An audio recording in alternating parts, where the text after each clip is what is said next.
Hi everyone, I just wanted to do a quick video today to show you Google Finance and what I use to keep track of the stocks that I buy. So just log on to Google Finance.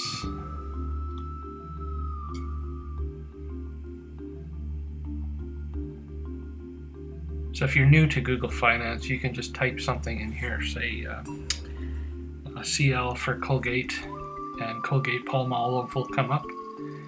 Just click on that. This will give you the financials and the charts, also the dividend payments. Here on the right hand side is the relevance, the news that has happened within the last few days or weeks. You can change this by date or relevance. Down here are related companies to Colgate. So you have Procter & Gamble, Unilever, and then you have the description down here of the company itself. And you can also go to the company website right here. Now, to start a portfolio in Google Finance, all you got to do is just type in the company that you're looking for right here, hit search, and then you can add to portfolio. Now, if you're new to Google Finance and you don't have a portfolio, you go over to the right, click New Portfolio, and you can enter the name of your portfolio. So we can just put Test. Click OK.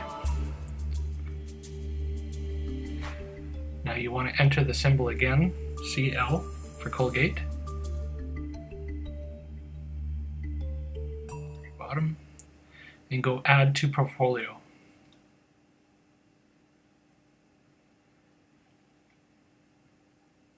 Now you've added it to the portfolio. If you want to add more symbols to the portfolio, you can just click here. For instance, Pepsi. Go. And then click Add. So now you can add multiple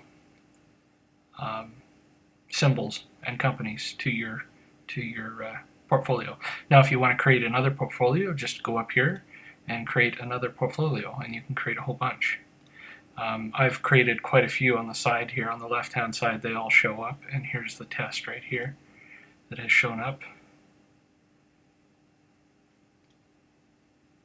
Okay, so you can. I do clean this up once in a while. I have a lot in here, but if you want to add transaction data to this as well, or you can go Add Transaction Data.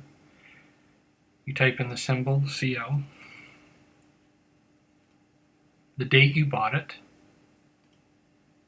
the shares, say 30 shares, and the price you bought it at, say $65, and the commission you paid, $9.99. And any notes you want to put in here. So you can go Add to Portfolio. Now that'll add the transaction data for you.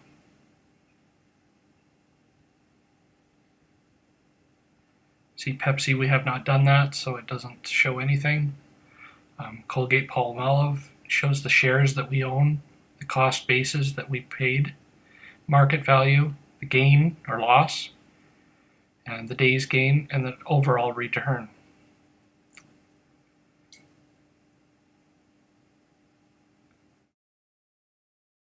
You can go to Transactions. It'll tell you when you bought Colgate, how many shares, the price you bought it at, and the commission you paid. Now this is great info. For instance, I have one set up for my RSP. I own PepsiCo, BP Petroleum, TELUS Corporation, Expeditors International. I own this in my RSP. Now, it shows you the cost basis, how many shares I purchased, the gain up or down, and overall return, and the amount invested. But if you go up here and click Transactions, now this will take a few months, you can see all the dividend payments, when I bought the shares, January 27, 2014, 20 shares. The price I bought it at was $81.44. The commission was $9.99. And this will show you the dividend payments for PepsiCo and for BP and all the ones in your portfolio. So this is great. It gives you the dividend payment date and the percentage of the dividend at that time. It does not calculate up the amount for you, but what I usually do is, what I've started to do, is I put it into a spreadsheet.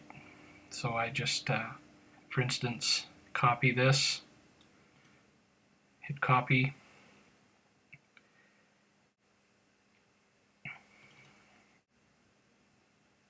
okay, so and then I copy and paste it into here, and I add the amount of the dividend over the months. So I've owned this Pepsi since January 27th, 2014. I've started out with 20 shares, bought it for $81.44, and paid a commission of $9.99. Has your ticker symbol over here, dividend cash payment, the dates, what the percentage of the dividend was at that time. You notice it's gone up, and also this is the payments. These aren't totally correct because this is in part in Canadian dollars and part in American. I switched over in between to a US fund, a US funded account. So this changed to US dollars roughly right from the 1310 on. So this is Canadian dollars up here, but you can notice that the dividends do increase over time, and that's what makes you wealthy. So this is a neat way of keeping track of this, and you can just name this Pepsi.